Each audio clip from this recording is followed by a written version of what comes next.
Kenaikan tunjangan Dewan Perwakilan Rakyat DPR RI belakangan ini menjadi sorotan publik. Kenaikan tunjangan Dewan dinilai fantastis di tengah kondisi ekonomi yang lesu.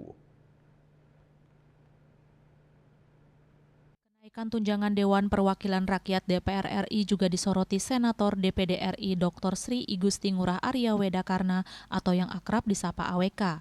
Pihaknya sangat menyayangkan kenaikan tunjangan DPR RI di tengah lesunya perekonomian. Selaku anggota Dewan Perwakilan Daerah DPD Wakil Bali, ia mengingatkan menjadi wakil rakyat yang duduk di Dewan jangan hanya berorientasi pada gaji dan tunjangan, namun lebih kepada mengabdi kepada masyarakat dan menyuarakan hak-hak rakyat agar didengar oleh pemerintah. AWK berharap ke depannya bagi masyarakat yang berkeinginan menjadi anggota Dewan harus mapan secara finansial sehingga mampu menjadi jembatan bagi masyarakat bukan semata-mata karena gaji atau tunjangan.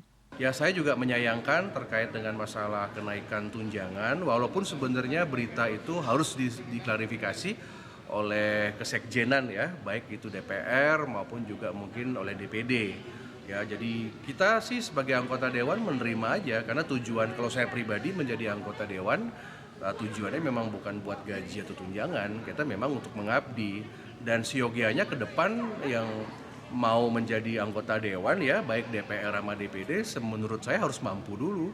Jangan sampai menjadikan pekerjaan sebagai anggota DPD atau anggota DPR itu untuk mencari uang, seperti itu ya. Jadi kalau udah mungkin financial stabil baru bisa menjadi wakil rakyat. Hal senada disampaikan Sekretaris Komisi 1 DPRD Bali Nyoman Oke Antara mengutip pernyataan yang disampaikan melalui pesan WhatsApp. Ia mengaku menjadi anggota Dewan bukan semata mengejar gaji dan tunjangan, namun lebih kepada pengabdian untuk masyarakat, menjadi jembatan bagi masyarakat dalam menyampaikan aspirasi serta menyuarakan kepentingan rakyat.